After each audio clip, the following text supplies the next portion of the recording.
El día lunes 5 de junio se realizó la audiencia de formulación de cargos al doctor Néstor Zambelli, a César Pérez y Ludmila Vega en la causa estafa a la Cooperativa de Energía Eléctrica de Zapala. La misma pasó a un cuarto intermedio hasta el día de hoy, miércoles 7 de junio a las 13 horas, dado que la jueza Carolina González debía evaluar si la defensora del pueblo podía presentarse como querellante en la causa. Compartimos a continuación todo lo que sucedió en el día de hoy, allí en la Fiscalía, ubicada en calle Echeluz y Ceballos.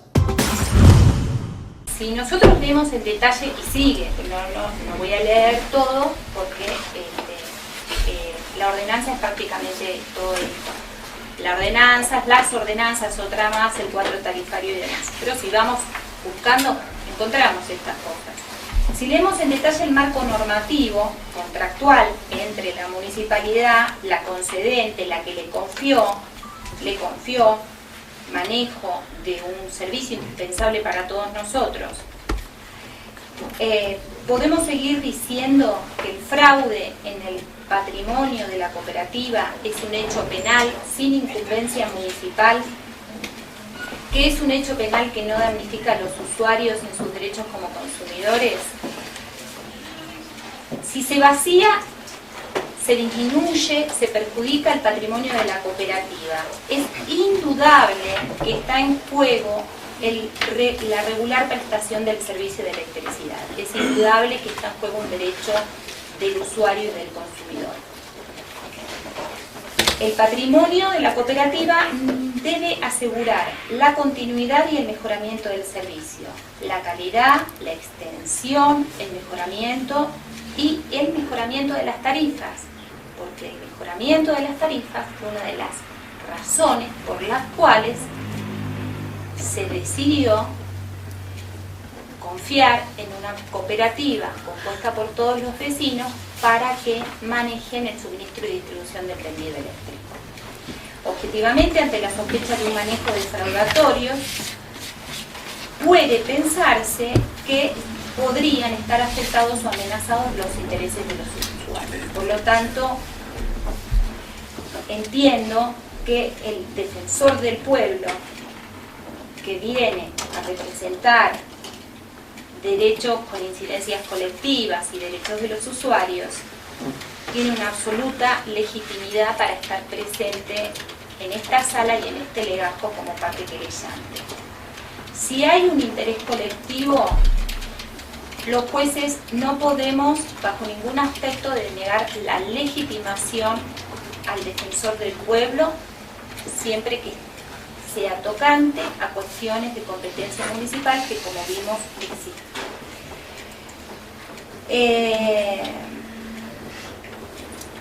Y si le privamos al defensor del pueblo la facultad de acudir al tribunal, le estamos quitando una de sus más importantes herramientas de trabajo, porque me pregunto para qué estará el defensor del pueblo si no puede asegurar la protección de los intereses que le fueron confiados.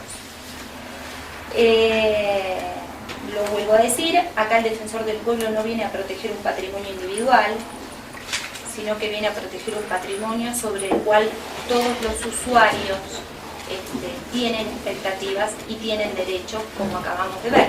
Aparte de, como les expliqué, ese patrimonio incluso está conformado por aportes de los usuarios, no solo de los asociados. Los ciudadanos de Zapala esperan que lo facturado por la cooperativa se destine a un servicio de luz sin corte, a tarifas razonables y un servicio que alcance a todos. Tengo que hablar de lo que nos recordó el doctor Méndez, de que víctima en el proceso penal es otra cosa. Estará pensando, suena todo muy bien, pero nuestro Código Penal dice que la víctima del delito es el ofendido directamente por el delito en el artículo 60 y después en el 63 habla de víctima. Y ofendido directamente por el delito no deja de ser una fórmula abierta. Esa ofendido directamente por el delito nos lleva a ordenar cuáles son los intereses que están en juego, quién es la víctima del delito, qué intereses están en juego en el delito, cuál es el interés afectado. Y se pregunta Binder, y les digo, Binder es quien tuvo una participación preponderante en el diseño de nuestro Código Procesal, es un profesor, un académico, una autoridad en lo que es la reforma del derecho procesal en toda América Latina, y se pregunta a Binder si la definición de víctima es una cuestión de política criminal o tiene una base cultural, y que la pregunta importante no es quién es víctima, sino determinar a qué víctimas le vamos a reconocer acción penal.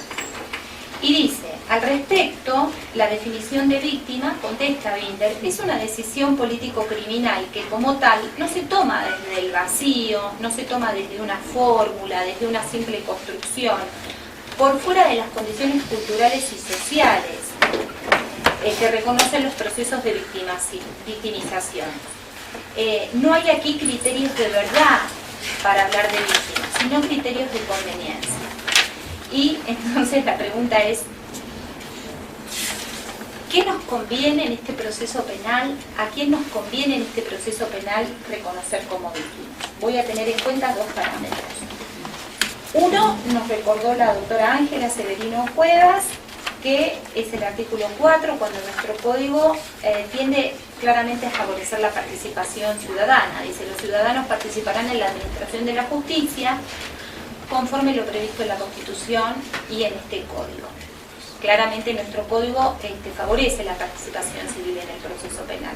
Y la otra cuestión que voy a tener en cuenta es el tema de la selección de casos. Nosotros tenemos un código penal que es muy flexible, permite aplicar criterios de oportunidad, permite ante la comisión de un delito que el fiscal concilie, medie, y todas estas herramientas que tenemos, los plazos procesales acotados, demás, son herramientas para que el proceso penal se descomprima y seleccione casos y se centre en los casos que tienen mayor impacto económico, mayor repercusión social. Entonces, en esta lógica, cuando yo voy a hablar quién es víctima en mi código procesal y voy al código penal y veo que hay un fraude, voy a tener en cuenta, por una cuestión de política criminal, la conveniencia de ampliar el concepto de víctima y tomar un concepto de víctima más flexible, sobre todo en los hechos donde está en juego hechos de criminalidad económica y de corrupción. Hay casos en donde es deseable, culturalmente, históricamente, implementar una política criminal que abra a la mayor participación de los ciudadanos en el proceso penal. Dice Binder, los supuestos paradigmáticos son la criminalidad económica, podría caber este supuesto, porque tiende a proteger derechos de incidencia colectiva. Y también, a veces cuando nos encontramos en hechos de corrupción cometidos por el Estado, con más razón queremos traer a los ciudadanos a la sala de audiencias, porque si hay hechos cometidos desde el Estado o hechos que se cometen por negligencias en los controles del Estado, el ciudadano, que no va a estar comprometido con una connivencia ni con una negligencia, va a impulsar el proceso penal hacia adelante y hasta hacia el esclarecimiento de los hechos.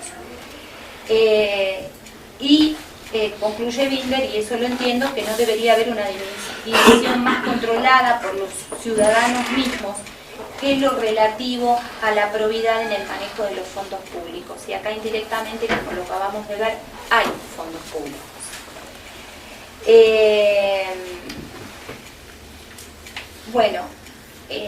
Me faltaba citar que en esta línea de comprender que ante el delito de criminalidad económica, como es en este caso, ante un delito que afecta, un delito cuya comisión podría afectar la debida prestación de un servicio público y el patrimonio que está compuesto por aportes incluso de los vecinos y colectivos, de usuarios y de afectados, y que debe ser controlado por la municipalidad, abrir la legitimación y permitir al defensor del pueblo que se presente como querellante.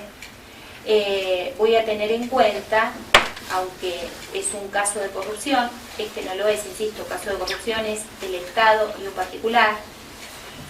Acá, bueno, según como se mire podría ser, pero digo, bueno, voy a tipificarlo como criminalidad económica.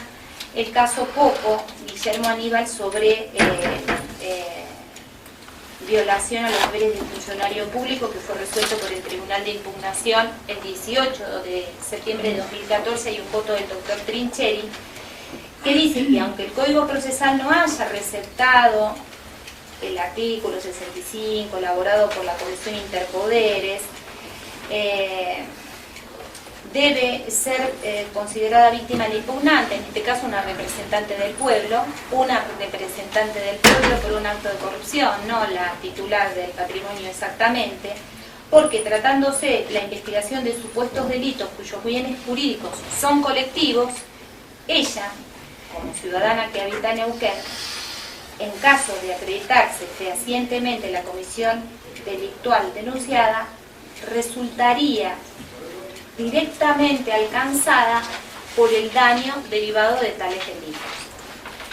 Sigue explicando, el artículo 60 no puede ser interpretado restrictivamente, por el contrario, debe ser extendido en favor del ejercicio del aquerellar máxime, como cuando en el caso de análisis, en la resolución impugnada, se pretende identificar víctima con el ofendido directo, pero el ofendido directo o la víctima tiene que ver con fondos públicos. En definitiva, lo que les estaba diciendo, hacer una interpretación del concepto de víctima desde una política criminal y teniendo en cuenta estos parámetros de la necesidad de la participación ciudadana y reforzar la participación ciudadana cuando están en juego intereses y derechos colectivos.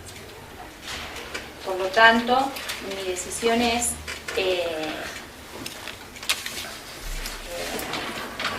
confirmar la constitución en parte querellante que ha decidido el Ministerio Público Fiscal respecto del defensor del pueblo de la ciudad de Zapala en los términos de los artículos 60, 63, 43 de la Constitución Nacional y 169 de la Carta Orgánica Municipal de la ciudad de Zapala. Bien, esa es la decisión. ¿Alguna manifestación? No. Continuamos con la audiencia. Tenemos pendiente la formulación de cargos. Sabemos ahora que como partes voy a tener que darle la palabra a la Defensoría de los Derechos, al defensor del pueblo. Le pregunto a las partes, ¿es necesario que la Fiscalía vuelva a anunciar la acusación?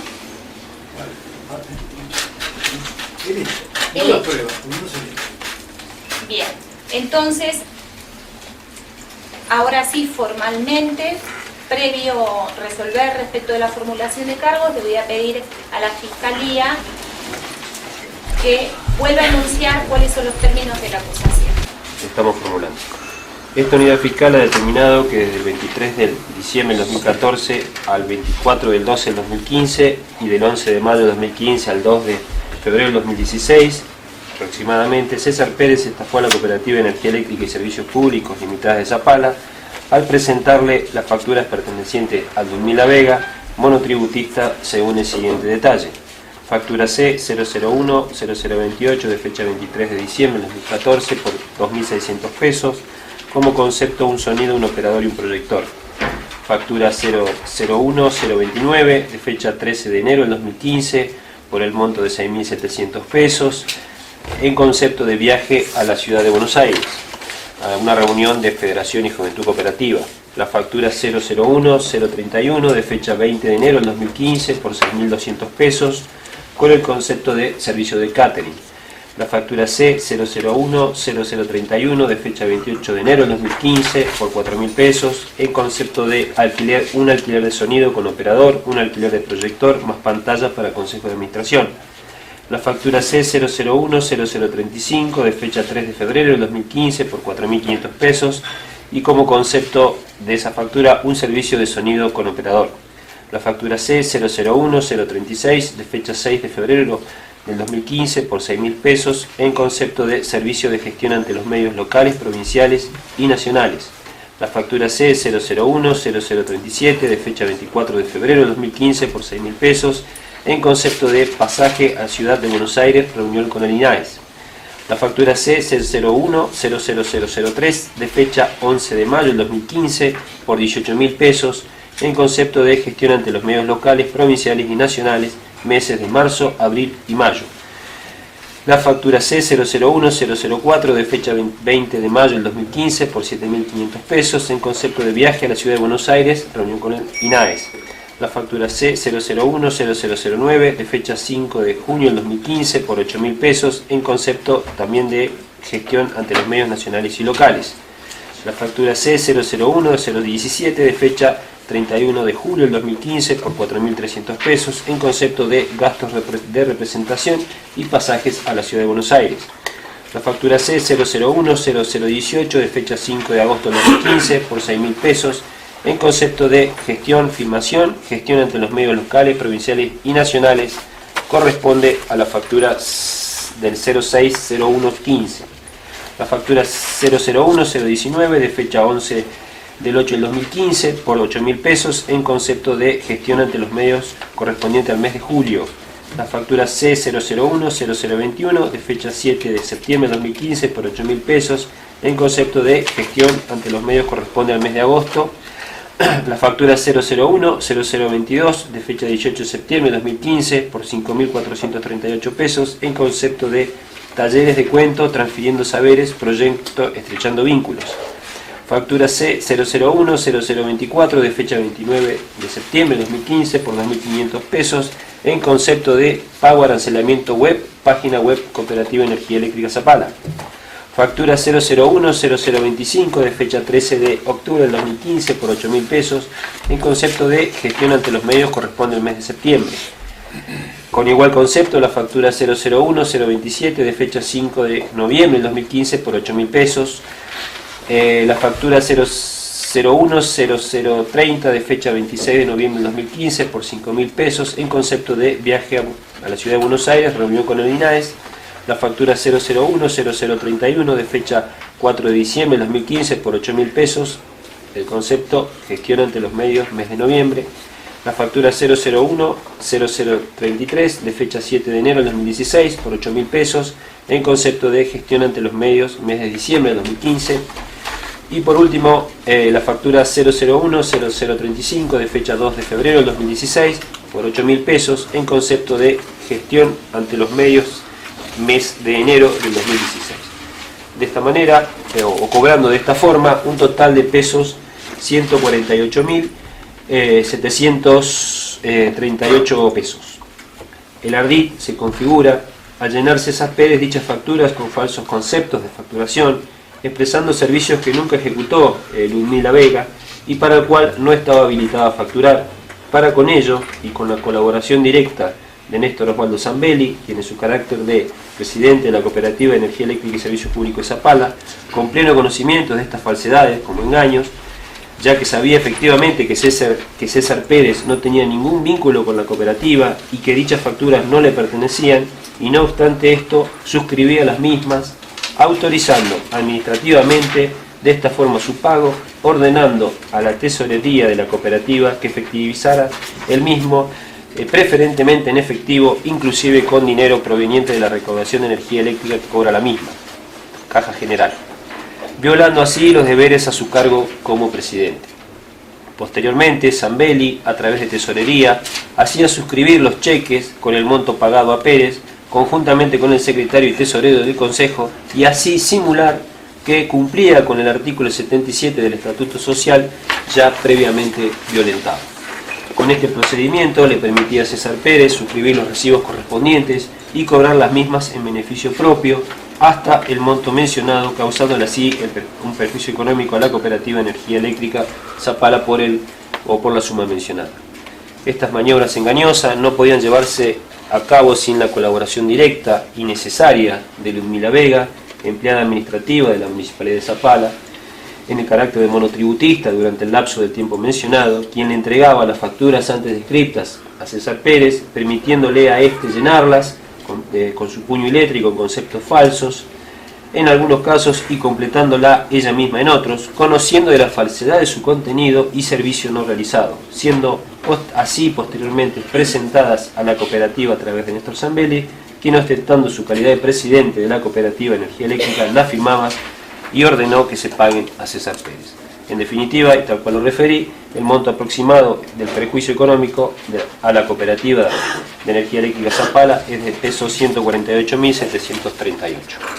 En cuanto a la calificación legal provisoria, que por el momento entiende este ministerio, sería para César Pérez y Néstor Zambelli, es de estafa continuada, 22 hechos en el carácter de coautores, artículos 172, 54 y 45 para César Pérez, y para Néstor Zambelli, artículo 173, inciso 7, en función del artículo 172, 54 y 45 del Código Penal. Y para Ludmila Vega, es la de partícipe necesario del delito de estafa, artículos 172 y 45 del Código Penal. Eso sería la plataforma. 22 hechos. Sí, en carácter de coautores. En carácter de coautores. Y diferencio la norma, sí, por cuanto uno es presidente de la cooperativa y el otro no lo es, no tiene ningún vínculo. Por eso la diferencia, sí. Entonces, por eso, para César Pérez, 172, 54 y 45 para César Pérez. Y Zambelli, 173, inciso 7, en función del 172, que es la estafa genérica. Bueno, y una administración fraudulenta. Una administración fraudulenta. Claro, porque en realidad... como me dijeron estafa, de ahí me confundí. Bueno. Ludmila Vega, partícipe necesario. Entonces, estafa es una administración... No entendí... Está calificada como a nivel general todo eso. Estafa general. Bien, la querella... la vieron manifestado por el Ministerio Público Fiscal. A libre la acusación. Bien. Las defensas quieren tomar la palabra. Sí, yo le quisiera pedir una aclaración a la Fiscalía, porque estoy viendo en el relato de los hechos, si puede aclarar, y suma 22 hechos, lo que dice del 23 de diciembre del 2014 al 24 de diciembre de 2015, en el año. Y después agrega, y del 11 del 5 del 15 al 20 del 2 del 16, al 2 del 2. Al 2 del 2 del 16, cuando este periodo del 11 del 5 está comprendido en el anterior del 24 del 12 del 15, al 24 del 12 del 15. Un hecho que empezó en mayo del 2015, está dos veces los mismos hechos. ¿Sí? Como suman 22, me parece que está confusa la intimación. Desde el 23 del 12 del 14 al 24 del 12 del 15, ese año. Después tenemos del 11 del 5 del 15, vamos a la mitad, hasta el 2 del 2 del 16. Y hay un periodo que se toma doble, sin que se haya especificado cuál es el motivo, cuáles son las causas, cuáles son las cuestiones, cuando podía haber sido directamente del 23 del 12 del 14 al 2 del 2 del 16. ¿Por qué se hace esa separación? Sin que se haga ninguna explicación, ningún detalle de por qué. Si se me permite la aclaración, las fechas han sido tenidas en cuenta las fechas de las facturas, pero los efectos de que quede bien determinado el lapso temporal, vamos a rectificar justamente, y como podemos hacerlo en este estadio procesal, lo vamos a colocar que desde el 23 del 12 del 2014 al 2 de febrero del 2016, quedaría el lapso temporal de la intimación efectuada. Se tiene presente la reformulación. ¿Alguna otra cuestión, defensa? Sí, señoría, esta defensa en que se va a oponer a la formación de cargo que tendría existencia por el Ministerio Público Fiscal. Entendemos que en el presente legajo al Senado de supuesto contemplado en el artículo 160, inciso quinto de la normativa provincial, vamos a solicitar el seguimiento por la extinción de la acción penal de nuestros asistidos, los señores Vega y Pérez, toda vez que en concordancia lo contemplado en el artículo 129, 131 y 160, entendemos que el Ministerio Público Fiscal ha perdido la acción punitiva contra nuestros asistidos.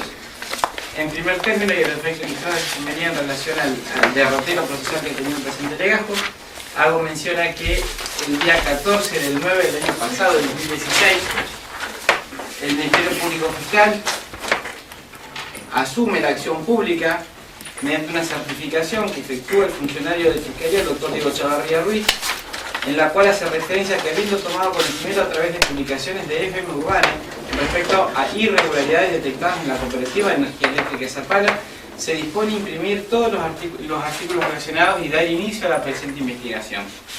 Es decir, estamos ante un legajo en el cual el Ministerio Público Fiscal asume el día 14 del 9 de septiembre del año pasado. Esa investigación la asume en relación a publicaciones que se habían dado en distintas páginas web, en este caso la de la FM mencionada, como así mismo en las redes sociales, publicaciones que ya venían dándose desde aproximadamente el 29 de agosto, en las cuales hay una nota que este defensor tiene en su mano que dice que hay una persona que investiga presuntas facturas apócrifas en la cooperativa, recorte periodístico que hace mención explícitamente a los nombres de los imputados, los tres imputados aquí presentes en esta sala de audiencia.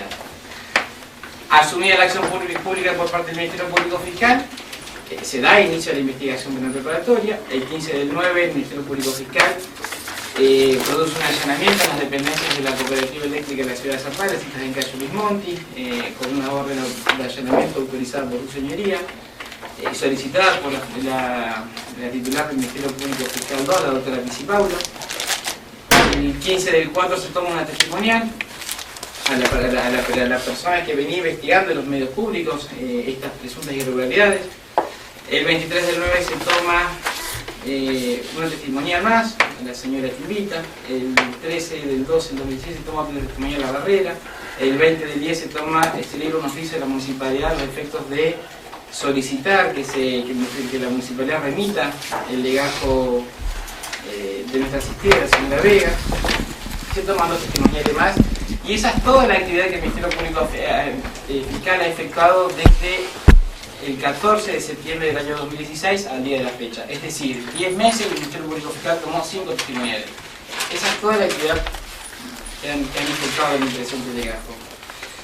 Esta defensa entiende, su señoría, que en el concepto amplio que establece el artículo 48, es decir, la persona que se suma al rol de imputado, a la persona que es señalada como autor o partícipe, como sin señalarse, contra quien se practiquen actos de investigación.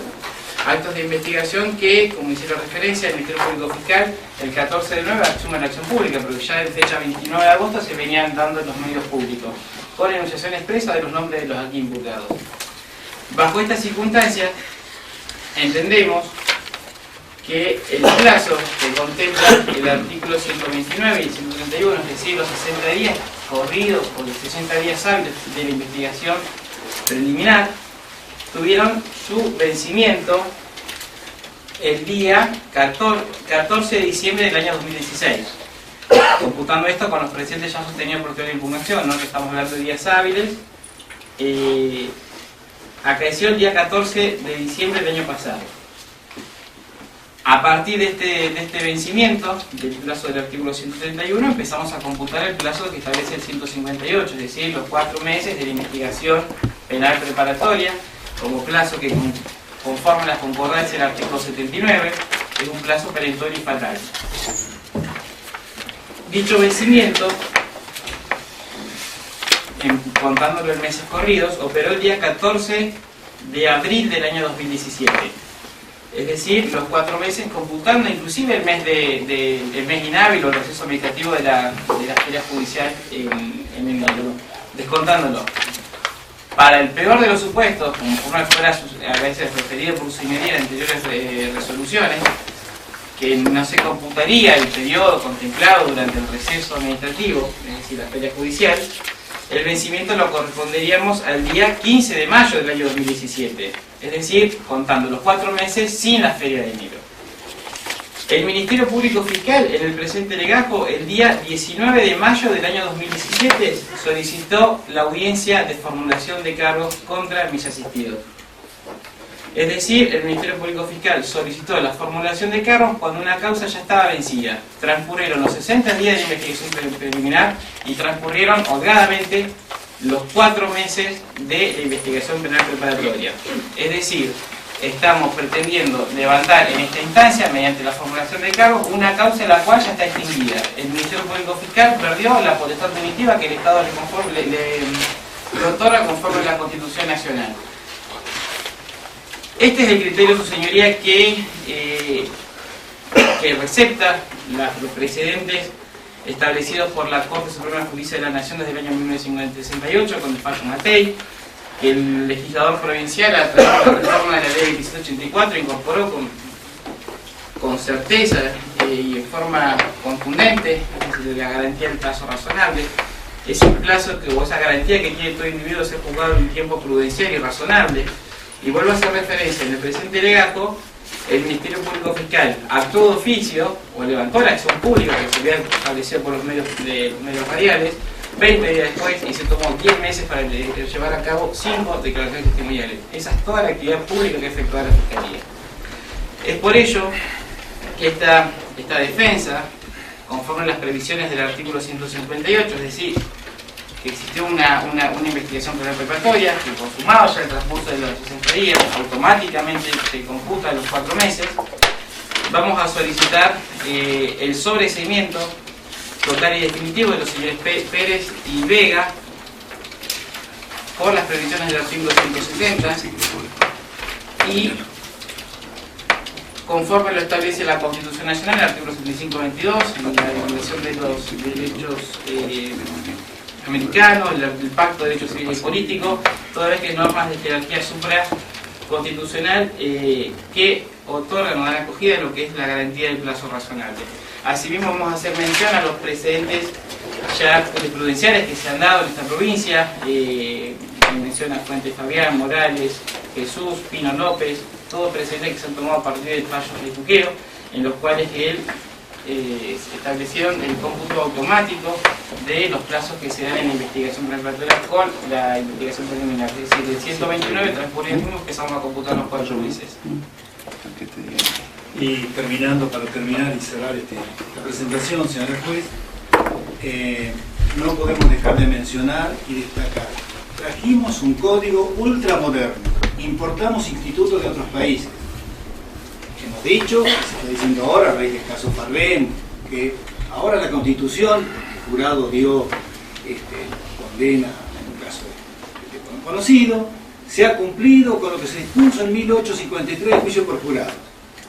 Bien, nosotros hemos traído a y nuestro legislador local se tomó una decisión, la valiente decisión de marcar el plazo razonable. Ahora, como toda cuestión, comienza después a darse cuenta que demasiadas garantías para el acusado hay que empezar a interpretar de manera que cada cual comience a quedar, esta norma no se aplique, esta se aplica con restricciones, se empiezan las excepciones, cosas que el legislador no da. Acá hay que ser claro, señor juez, y porque usted el primer día, lo hace habitualmente, pero el primer día le avisó, le informó a los imputados que ellos tienen derechos, que tienen garantías, que pueden no declarar, que pueden mentir, que pueden decir lo que quieran, y nadie los puede conocer. Ahora, cuando llega el momento de decirle muy bien, yo le voy a reconocer una garantía, ahí empezamos con interpretaciones que no, porque un fallo, que dijo, que el plazo, y empezamos a hacer interpretaciones literales que a la luz de una interpretación sistemática se dan de patadas. Y no podemos decir que esto es una interpretación armónica y lógica y razonada. Por eso, es muy probable que el corralista, el Ministerio Fiscal, diga que el Ministerio Fiscal nos pregunte cuál es el perjuicio que le causa en definitiva. Y bueno, señora juez, hay que entender que la forma es la garantía y la violación de la forma es el perjuicio. Basta ya de decir qué prueba le pidió, qué testigo no pudo traer. No, estas formas están para proteger a gente que viene meses, que están siendo acusados y condenados, y su buen nombre y honor está en riesgo de salud. Hablo de mi defendido, no el doctor Cosquero no es su defendido. Pero es verdad que hace meses que vienen padeciendo por lo que dijimos, lo que ha dicho el colega, desde que vienen de los medios permanentemente y escondiendo y bajando la cabeza, y cuando llega el momento de reconocerlo en derecho, bueno, que alguien se haga cargo. No, siempre que se tiene que hacer cargo es el acusado, que tiene que seguir sometido al proceso. Este proceso, como dijo el doctor Méndez, hace 10 meses que nuestros defensores están, y todavía no tenemos, hoy recién tenemos cargo.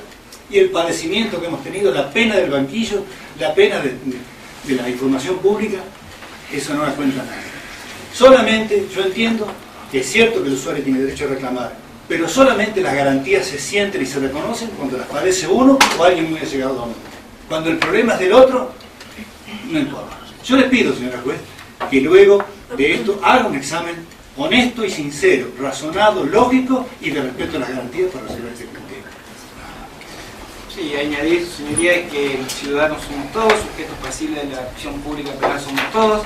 El legislador nos concedió garantías, las garantías están para cumplirse, el Ministerio Público Fiscal se limitó por un lazo temporal, la potestad punitiva. Lo que pedimos es que se haga un respeto estricto de las garantías, que se respete el código, es un código que nos llevó muchísimo tiempo tener hoy en día, conforme está planteado, es un derecho que sistemáticamente contempla y establece sanción, las sanciones están contempladas en el artículo 79 y son claras. Los plazos son fatales, acá no podemos ponerle vueltas a nada. La fatalidad misma imprime que en esta causa se va a dictar un sobreseimiento conforme al artículo 160, inciso quinto. Y nada más. Su señoría, yo voy a hacer una adhesión absoluta al planteo de los defensores requinantes, con una, y por supuesto no solo planteo de forma, sino planteo de fondo y la solicitud de sobreseimiento de mi defendido en los términos de la misma normativa, pero haciendo una salvedad más respecto de la valoración inicial de esa facultad que tiene la Fiscalía de 129 y de 131 y de los 60 días. Está claramente definido en el código, pero aparte en la interpretación que se hace de dicha normativa, que la averiguación preliminar, a la que se refiere el artículo 129 y 131, tiene solo por objeto que el fiscal realice las diligencias necesarias para determinar e individualizar a los acusados, encuadrar el hecho atribuido en una figura penal y obtener los demás elementos que refieren a las circunstancias que rodean el hecho enrostrado, no a una investigación propiamente dicha, para lo cual está el plazo de los 4 meses que determina la etapa procesal posterior. Para estos 60 días, la Fiscalía se tomó 10 meses. Entonces, sin perjuicio que hago propia la secuencia que ha hecho el doctor Méndez, quiero hacer expresa salvedad a que esos 4 meses que se cuentan a partir de la formulación de cargos no pueden originarse cuando el Ministerio Público Fiscal quiera, por sus tiempos de investigación o su tiempo de trabajo en esta específica causa, se lo digamos se antoja, por decirlo de alguna manera no muy propia. Entonces hay que hacer una especial valoración del vencimiento holgadamente transcurrido de estos 60 días en los que la Fiscalía no tiene que hacer demasiadas probanzas, sino la individualización de los imputados, que estaba hecha previa al 14 de septiembre del 2016, y en qué delito tipificaría la conducta llevada a la investigación preliminar. Esos 2 meses se transformaron en 10 meses, y esto claramente es la violación a no solo los preceptos que correctamente denunció el colega, que eran creaciones de la jurisprudencia, sino que ahora han sido específicamente receptados por el Código, una de las cuales, una de las banderas que se llevó, que se enarboló cuando la sanción del Código, que es el plazo razonable. Gracias, doctor. Bien. Respecto a esta cuestión, le voy a dar vista, bueno, no lo voy a dar visto. No se usa más. Bien. Le doy la palabra a los acusados. Acusadores. Sí. Ah, acusado, entendí su señoría, me asusté, digo.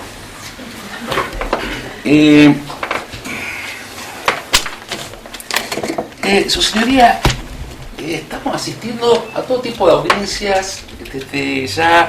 Esto es un poco porque no estamos solos en esta audiencia y hay gente que no conoce nuestro código.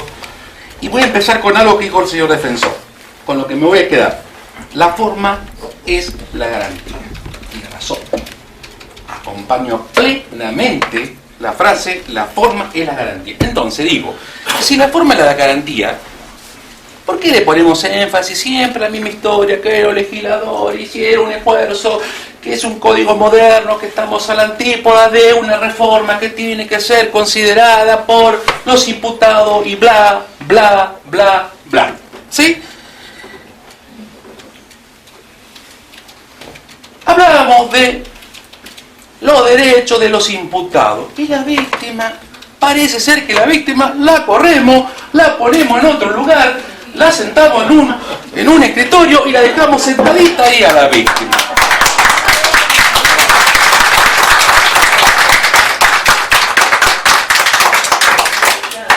Entonces digo, Pero perdón, discúlpenme. La próxima manifestación de rechazo, de aplauso, desalojo. No es agradable para mí decirlo, pero por favor esto no. ¿Sí? Gracias. Continúe. Se plantea una situación, su señoría, que ya el Tribunal Superior de Justicia en la última semana de mayo, no puedo dar la fecha exacta, la última semana de mayo ya lo resolvió, que es un tema identificado como Muñoz. Entonces, decir que la Fiscalía se tomó 10 meses, se tomó un tiempo y se logró plazo razonable, es no entender lo que dice el Código. El Código, el 129, en esto no voy a coincidir con el señor defensor Pablo Méndez, el 129 es un plazo ordenatorio. La valoración inicial del 131 es un plazo ordenatorio. Esto no lo dice el fiscal. Esto lo dijo, como bien ellos alegaron, los señores legisladores.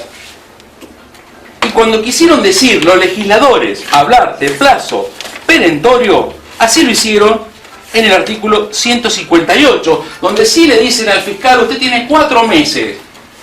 Si usted en 4 meses no formula acusación, le da derecho a los imputados a pedir el sobreseimiento. Es decir, plazos perentorios por un lado, plazo ordenatorio por el otro. Bien, se habla plazo razonable. En esto, su señoría, usted sabe más que nosotros porque ya lo ha decidido decir. Cuando hablamos plazo razonable, estamos hablando de esto que de la Corte, plazo de 5, 10, 15 años, que para gente en nuestro país fue detenida sin que se resuelva su situación. Esta causa se inició como una causa genérica. No lo dice el fiscal, lo dice el código que se lo permite. Eso no lo dijeron. Entonces digo, ¿de qué plazo me están hablando si nosotros también respetamos lo que dice el Código Penal del artículo 62 que habla de la acción penal de su prescripción? No estamos violentando ninguna garantía.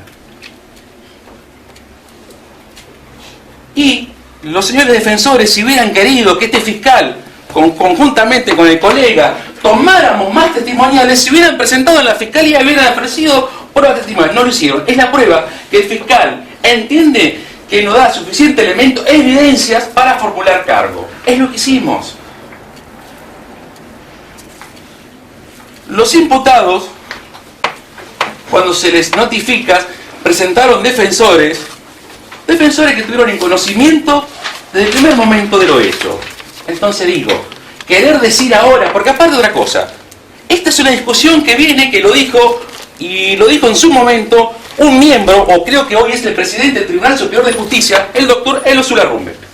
Él fue el que empezó con esto diciendo, miren señores, que si al fiscal se le terminan los 60 días, empieza a correr el plazo de los 4 meses.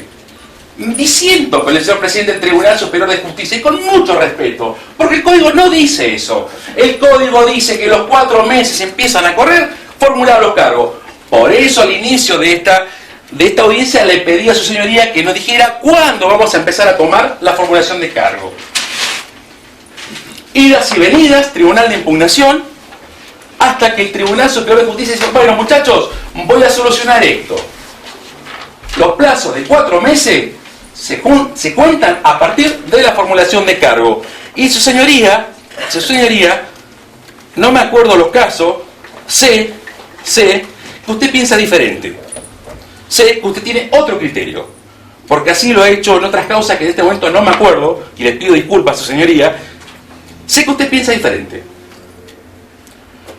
Sé que usted piensa diferente en cuanto a lo que dice el Tribunal Superior de Justicia y qué es lo que opina. Pero sé, su señoría, que usted es garante de esto que dijo el doctor Manso, la forma de la garantía. No violentamos ninguna garantía de nadie. Los plazos dados por el doctor Méndez son correctos. Lo que no es correcto es que se le quiera usar Tribunal de Impugnación, jueces de garantía, Tribunal Superior de Justicia para que se ingresen en la investigación fiscal y le digan al fiscal qué prueba y qué no prueba deben analizar. Hay un error acá también, su señoría, ya que está planteado más allá de los plazos. Parece ser que la Fiscalía se subió al primer micro de la prensa y ahí partió. Hay una denuncia. No es que tomamos, como dijo el doctor Méndez, nos metimos en internet, no teníamos nada que hacer con el doctor Echeverría y tomamos información y formulamos una investigación. Hubo una denuncia. Entonces digo, su señoría, las cosas son como son. ¿Cómo son? Como lo dice el Código Procesal Penal. Plazo razonable que establece el Código 87, es más, dice, todo procedimiento tendrá una duración máxima de 3 años improrrogable. Señora jueza, le pedimos a usted que hoy, o el tiempo que usted necesite, tome en cuenta los antecedentes y específicamente le pido que tome en cuenta el antecedente Muñoz del Tribunal Superior de Justicia, muy fresquito. Por ahí los señores defensores no lo tienen, porque es muy nuevo. Lo lean y permitan a este Ministerio Público Fiscal terminar en el plazo de 4 meses y poder analizar la prueba y poder determinar si vamos a requerir juicio para los 3 imputados. Por lo tanto, su señoría, entiendo que no hay ninguna violación de plazo razonable, no hay ninguna violación de plazo fatal y que los 4 meses empiezan a correr a partir de hoy. Esa es la carga que tiene el Ministerio Público Fiscal. Por lo tanto, reitero, solicito que no se haga lugar al planteo de sobreseimiento y su señoría tenga por formulado los cargos.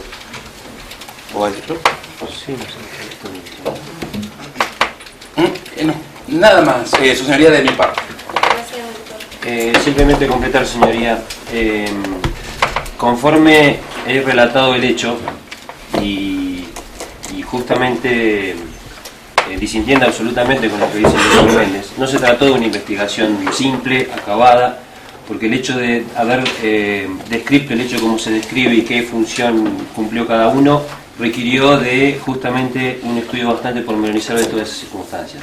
No se secuestraron solamente las facturas de Ludmila Vega en ese allanamiento que menciona el doctor Méndez, se secuestraron otras facturas que hubo que analizar, otras situaciones, por eso se entrevistó a varias de esas personas inclusive, por eso se determinó que la investigación es genérica, si bien existían personas mencionadas en el artículo o en la página web de esa radio, obviamente, y tal como lo dijo el doctor Jofre, no podíamos inmediatamente, sin haber verificado con la documentación necesaria, qué responsabilidad podría tener y quiénes estaban involucrados.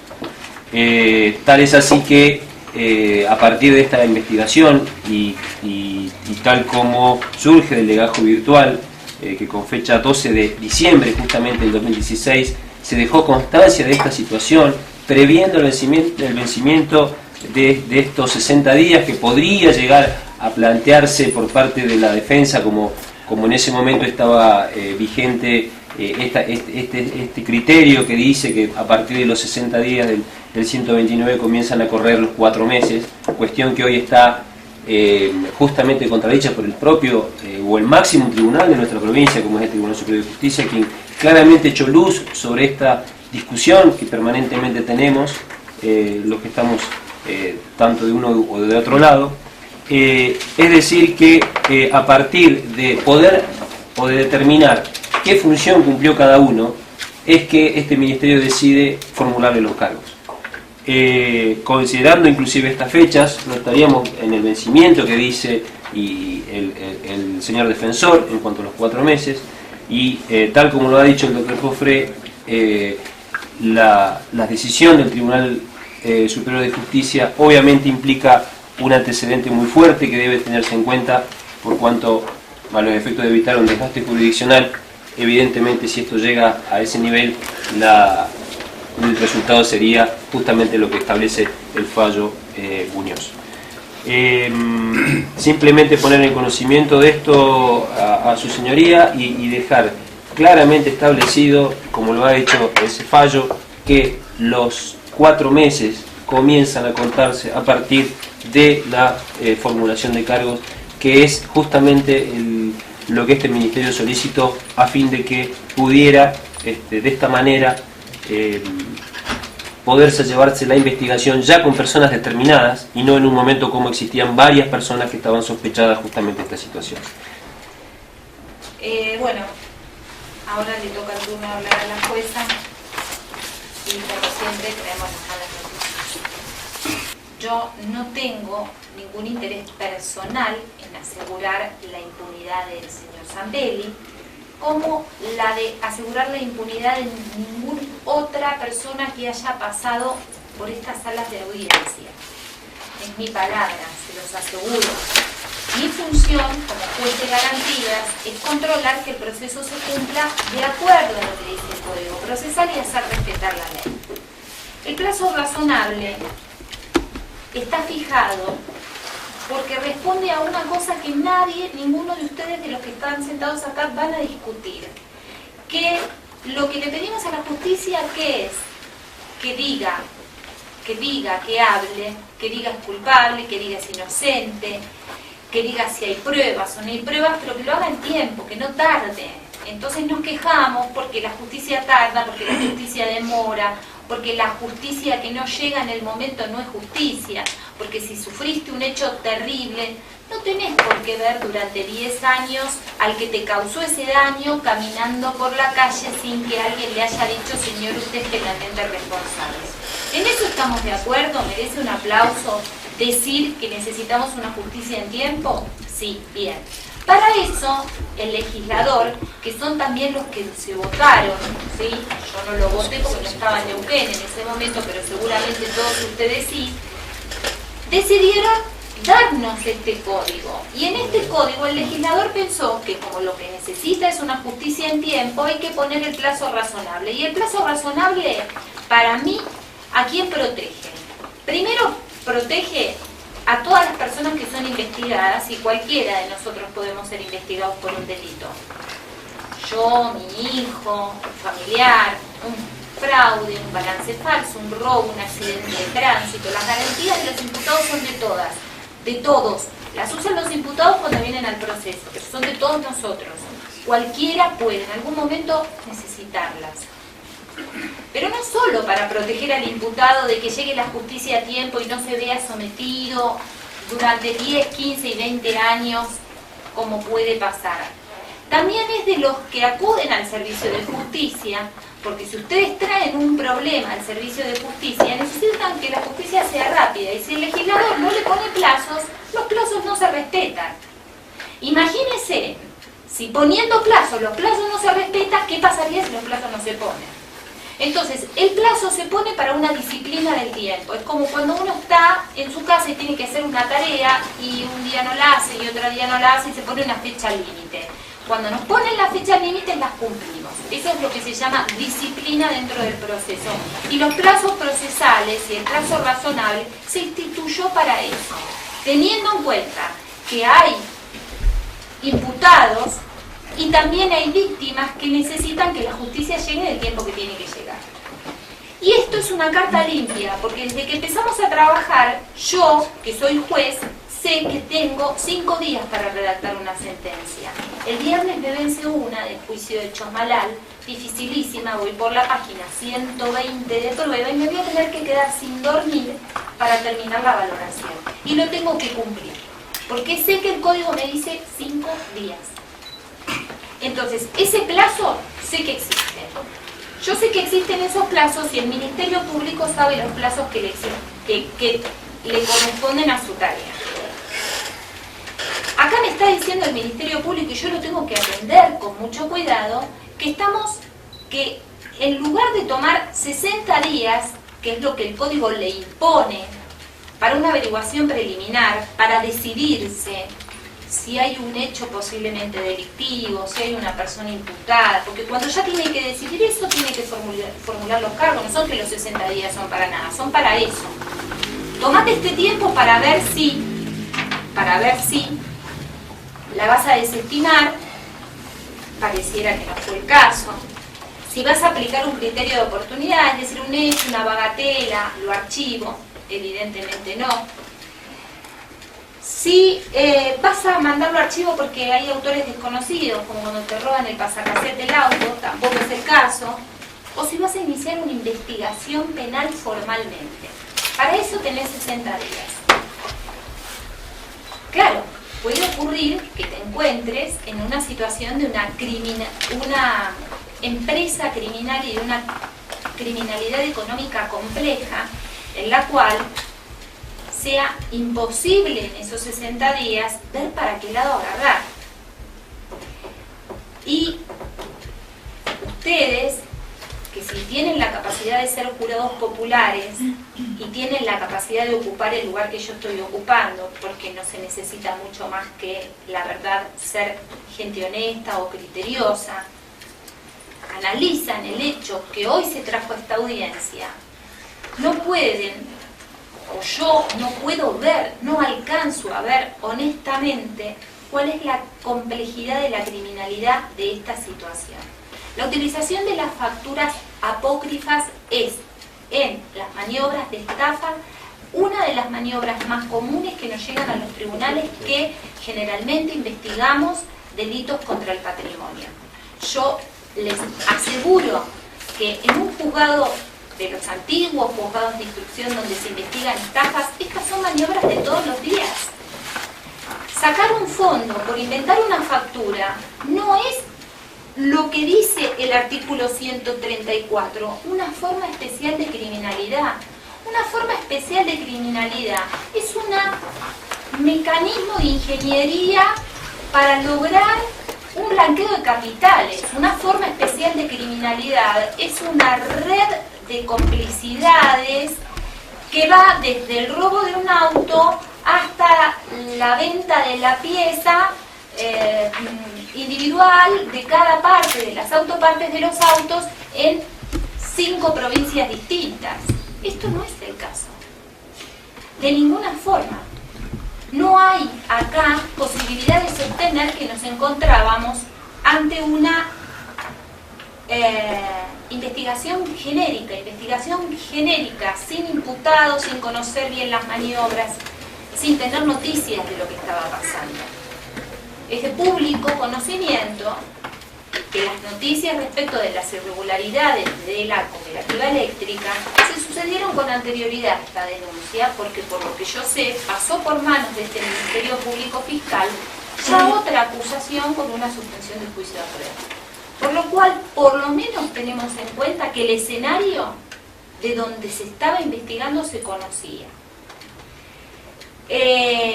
A mí me llamó la atención el recorte de la acusación, porque yo firmé un allanamiento el 15 de septiembre de 2016 y en ese allanamiento se pidió muchísima documentación. Yo no puedo entrar en la política criminal de la Fiscalía porque no me compete, no puedo hacerlo y no estoy autorizada ni siquiera a cuestionarla. Pero yo el 15 de septiembre de 2016 firmé un allanamiento donde se ordenaba el secuestro de una gran cantidad de documentación. Es cierto lo que dice la Fiscalía. Y hoy me siento en esta sala de audiencias y me encuentro con que esta investigación a lo largo de 10 meses terminó en la imputación de 22 facturas apócrifas supuestamente facilitadas por Vega y Pérez para la distracción de fondos autorizada por Zambelli. ¿Cuánto tiempo puede llevar esta investigación? Y si yo le pregunto a la Fiscalía qué hizo, les voy a recordar que en estos 10 meses se tomaron la entrevista a Chumbita, a Villalén, a Barrera, se envió un oficio a la municipalidad que tardó en contestar,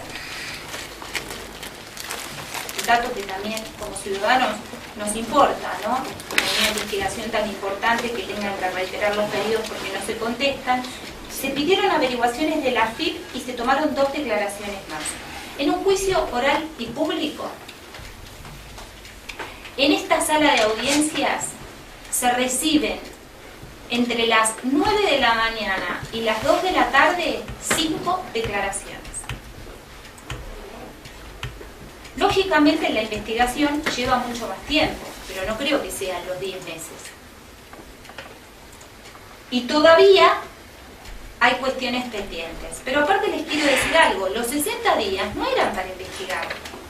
El fiscal tiene, a partir de la formulación de cargos, 4 meses para investigar. Y si se le hace complejo, pide 4 meses de prórroga. Los 60 días era para ver si estaba ante un hecho delictivo con autores más o menos identificados.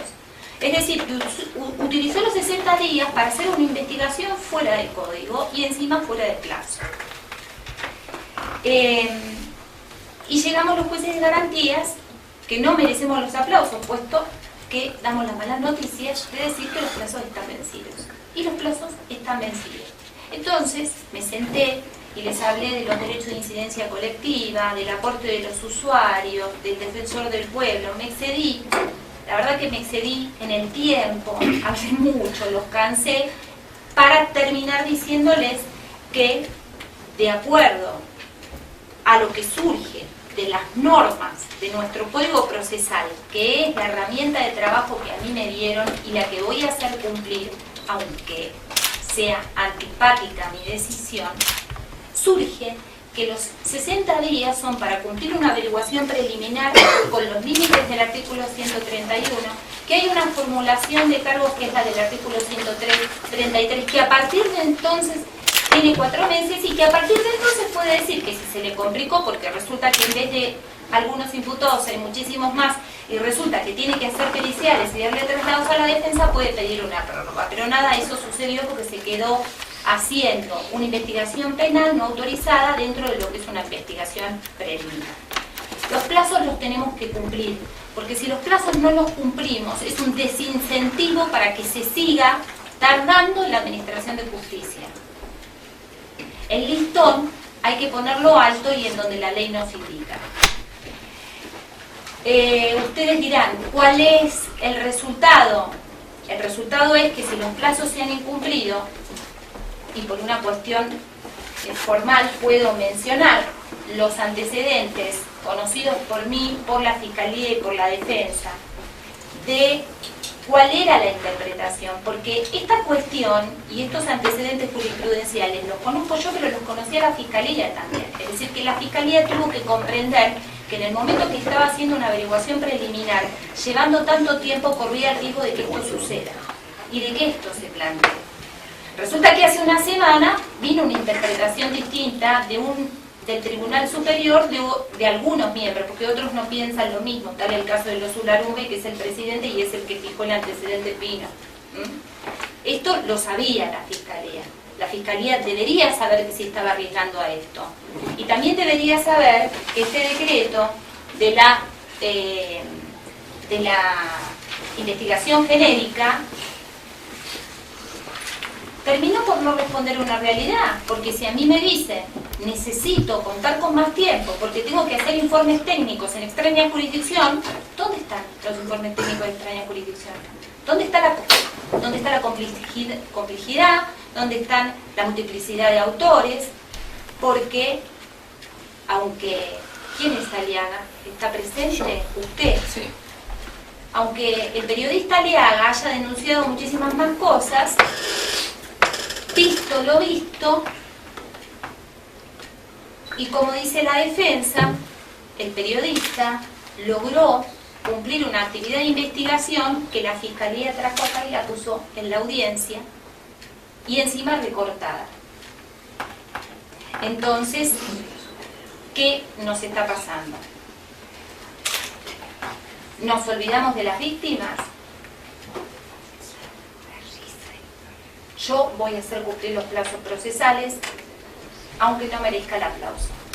Voy a citar entonces los fallos en los cuales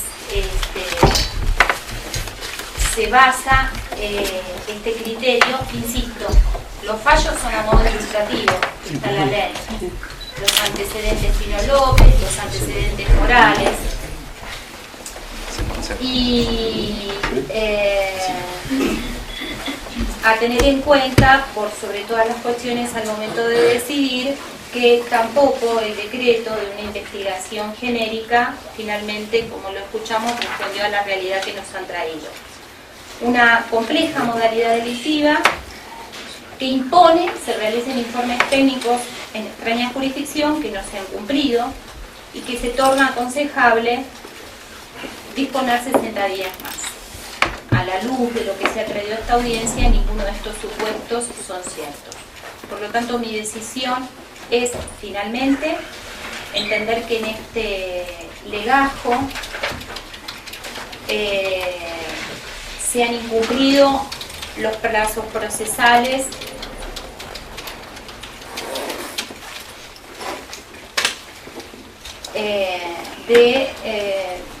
correspondientes a la averiguación preliminar, que por lo tanto cabe el supuesto, como es jurisprudencia reiterada y el cual acompaño, de hacer un conteo de 60 días, 4 meses, que incluyendo, sin contar la feria judicial, se encuentra vencido.